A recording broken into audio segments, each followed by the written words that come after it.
So we are back in the arena of Christian apologetics, and today's contender is trying to resuscitate the corpse of the resurrection using some rather dusty rhetorical tricks. The core of this video is a desperate attempt to lower the bar for what counts as evidence. It is a classic case of special pleading where the presenter wants us to treat the most outrageous claim in human history, that a man died and then decided he wasn't really feeling the whole being dead thing, with the same casual acceptance we'd give to a weather report. They're essentially arguing that extraordinary claims require extraordinary evidence is just a mean old atheist slogan designed to hurt their feelings, rather than a fundamental principle of rational inquiry. By the end of this, they'll have you believe that because some people wrote down that they saw a miracle, we should all just ignore a few centuries of biological science and common sense. It is the kind of logical gymnastics that would win a gold medal if obfuscation were an Olympic sport. During the era of the new atheism, one phrase occurred so often it began to sound like a new law of logic, as certain as the law of non-contradiction or the law of the excluded middle. Namely, extraordinary claims require extraordinary evidence. Here we have the standard opening move, misrepresenting a basic principle of logic as a partisan slogan. The idea that the weight of evidence should be proportional to the strangeness of the claim isn't some new atheist invention. It is how literally everyone operates in the real world. If I tell you I have a dog, you'll probably believe me. If I tell you I have a fire-breathing dragon in my garage that enjoys playing Scrabble, you're going to want to see some scales, or at the very least a charred game board. The presenter is trying to frame this as an unfair hurdle placed specifically in front of Christianity. In reality, it's the baseline for not being a total sucker. By labeling it a mic drop moment from YouTube debates, he's trying to trivialize a pillar of the Enlightenment. It is a clever bit of poisoning the well. If you can make the standard for truth look like a trend, you can justify ignoring it when it becomes inconvenient for your fairy tale. I can recall watching more than one atheist-theist debate on YouTube where that line, it landed like a mic drop moment. The audience cheered, the atheist looked smug, and the Christian suddenly appeared unsure of himself. Now, I would say on the surface, the line sounds clever. It sounds principled. It sounds like it couldn't possibly be disputed. So, in this video, I'm going to do just that. I'm going to dispute it. I want to slow things down and take a closer look at this popular, somewhat new notion. Doing so will show that despite its dogmatic appearance, the dictum is far less decisive than it first appears.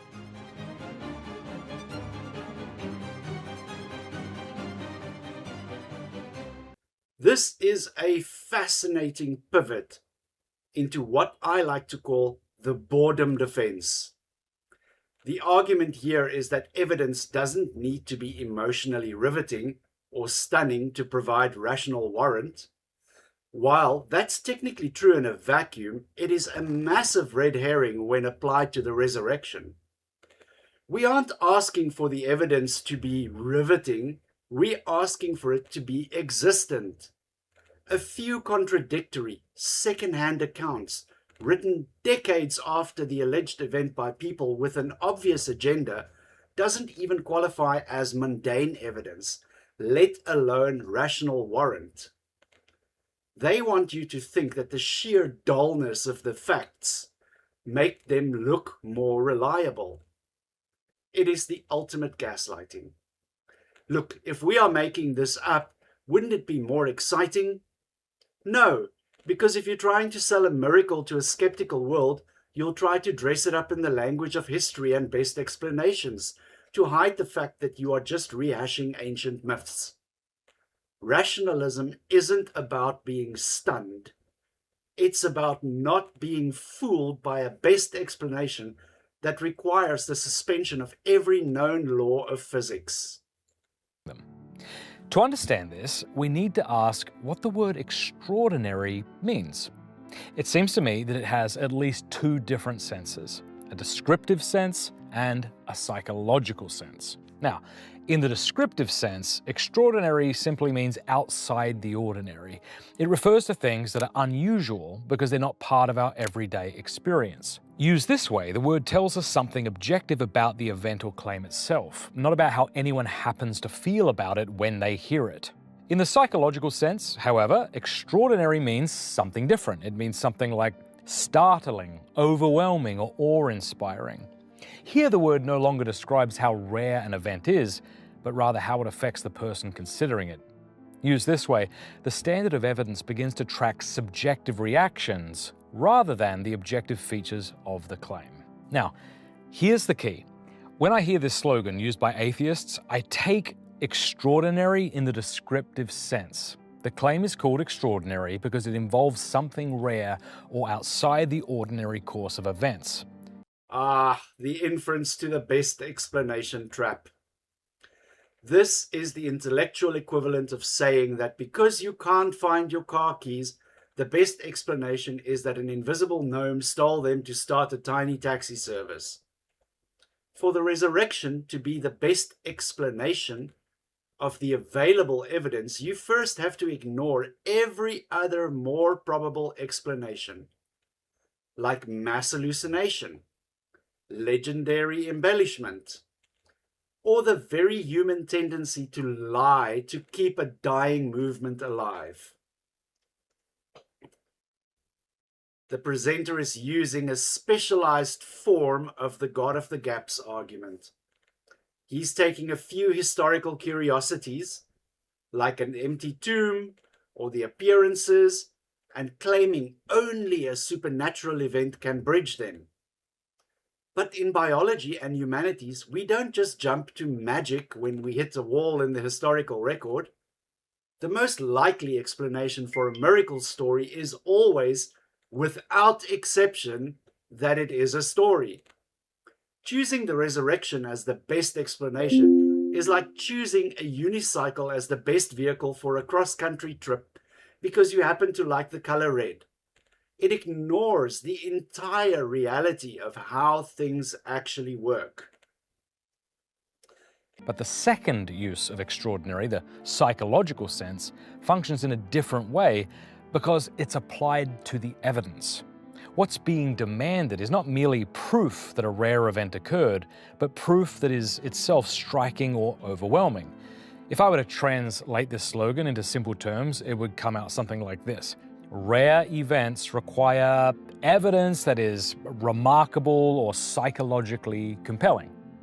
But this notion is far from obvious. In essence, it shifts the discussion from what the evidence shows to how impressed someone happens to be by it.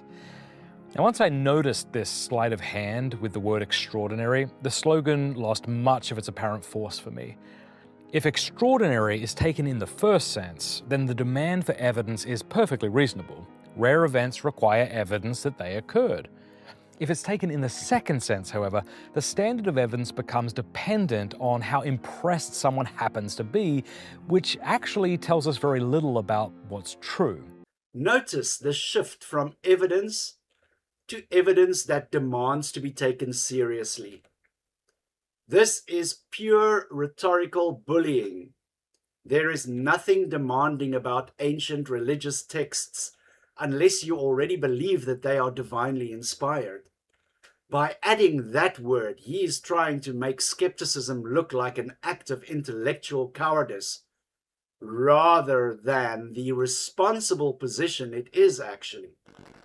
It is a classic apologetic mover. If you don't find our weak arguments compelling, the problem must be your integrity, not our logic. He is essentially trying to guilt trip the viewer into accepting a lower epistemological standard. He wants you to feel that you have a duty to entertain these claims. But why? We don't have a duty to take every ghost story or alien abduction claim seriously just because someone was sincere when they told it. In science and philosophy, the only thing that demands to be taken seriously is evidence that can withstand rigorous, repeatable scrutiny, something the resurrection hasn't managed to do in 2,000 years.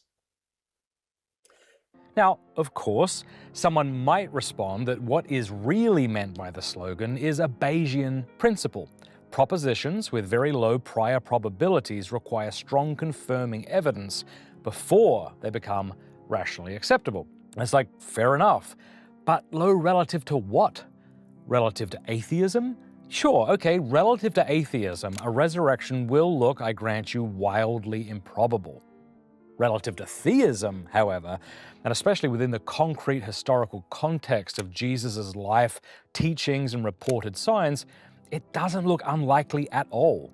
If one is even moderately open to theism, then Jesus' predictions of his own death and resurrection becomes a claim to be weighed on historical grounds rather than dismissed in advance as virtually impossible. And this helps clarify the larger issue. In every domain of inquiry, what ultimately matters is whether the available evidence sufficiently supports the claim in question. We're back to the best explanation chorus. But let's look at the available evidence he keeps mentioning. This evidence consists of documents written by people who weren't there, for people who already believed, in a cultural milieu where miracles were the common currency of religious competition. To call this evidence in a modern sense is a massive category error. It's like calling a comic book as evidence that people can fly. The presenter is hoping that you don't notice that he has built his entire rational case on a foundation of sand. He's using the language of contemporary philosophy, like terms like rational warrant, to give a veneer of responsibility and respectability to a claim that is fundamentally irrational. It is a wolf in sheep's clothing strategy. Dress up ancient superstition in the robes of modern logic and hope the audience is too distracted by the costume to see the logical fallacies underneath. Modern science, for example, is perfectly comfortable affirming rare or even unique events in the history of the universe. Think of the Big Bang as an obvious example. As far as we can tell, it happened once. In that sense, it's certainly extraordinary. But notice what kind of evidence scientists actually require. They don't demand evidence that is emotionally overwhelming or psychologically stunning. They demand evidence that the event happened. From a scientific point of view, that's enough. No one thinks the Big Bang needs to feel awe-inspiring in order to be rationally affirmed. It needs to be supported by the best available evidence. And once that evidence is in place, belief is warranted whether or not it produces a sense of amazement. The same point applies more generally. The obsession with new atheism in this video is telling. It is an attempt to pigeonhole skepticism as a brief, aggressive fad from the early 2000s rather than a tradition of critical thought that goes back to the Greeks. By framing the debate this way, the presenter can avoid engaging with the actual arguments and instead focus on a perceived tone or slogan. It is much easier to mock a mic drop moment than it is to explain why dead people don't stay dead. This is a common tactic amongst religious apologists. Redefine your opponent's position until it is small enough to ignore. But atheism isn't an era. It is the natural conclusion one reaches when they stop making excuses for bad arguments.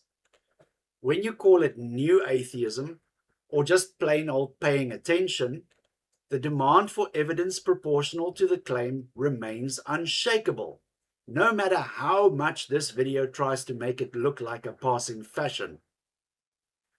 If an event is rare, then what we need is evidence that the rare event occurred.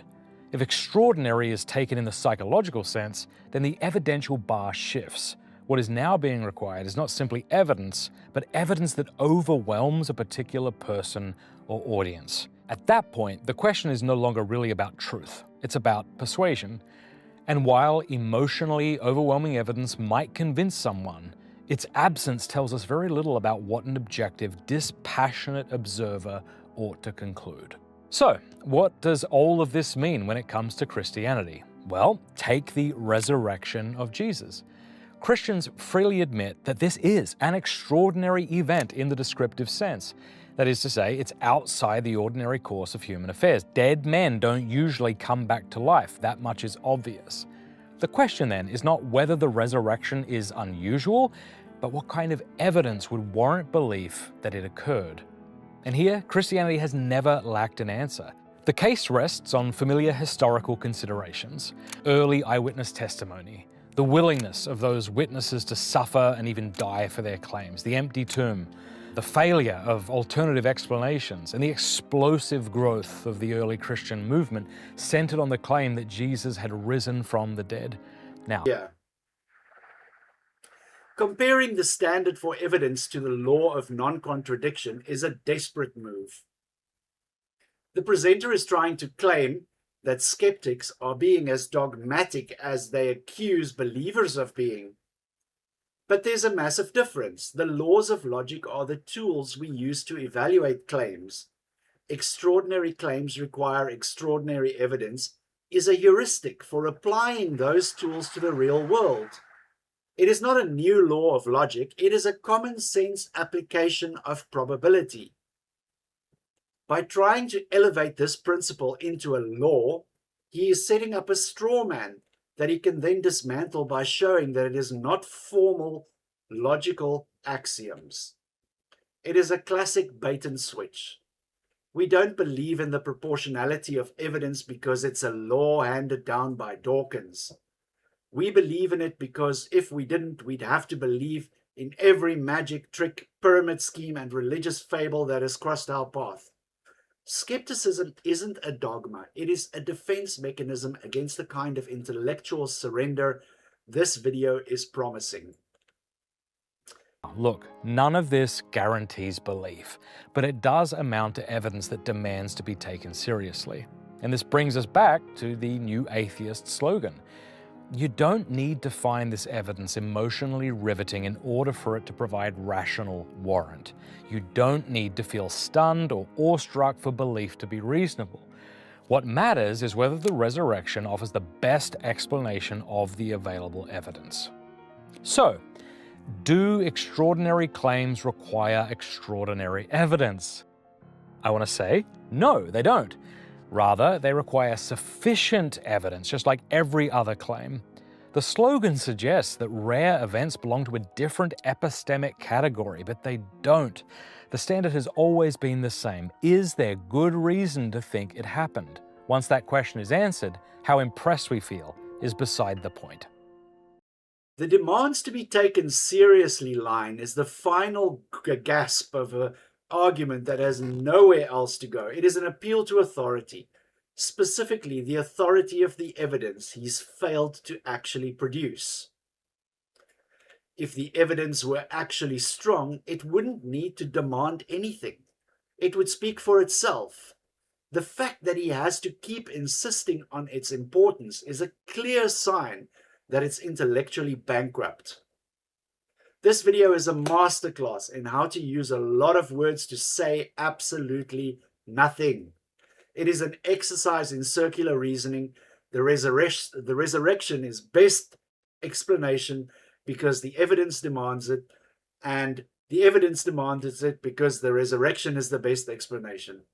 It is a closed loop of faith that carefully excludes any outside information that might disrupt the narrative. In the end, it is not about rational warrant. It is about providing a comforting excuse for people who are already determined to believe in the impossible. Outro. Ultimately, this video is a perfect example of why religion remains the primary obstacle to human reason. It doesn't just ask you to believe something without evidence, it asks you to redefine evidence until it fits the belief that you already have. It is an intellectual retreat disguised as an advance, using the tools of philosophy to dig a deeper hole for superstition to hide in. True rationalism doesn't start with a conclusion and work backward. It follows the evidence where it leads, even if it leads to the uncomfortable realization that there are no fairies at the bottom of the garden and no miracle workers in the tombs of Judea. The best explanation for the resurrection isn't a miracle. It is the simple, undeniable fact that humans are brilliant at telling stories and even better at believing them when they promise us a way out of the grave. It is time to put away these childish things and face the universe as it is, silent, indifferent, and gloriously free of the demands of ancient myths. Bless you.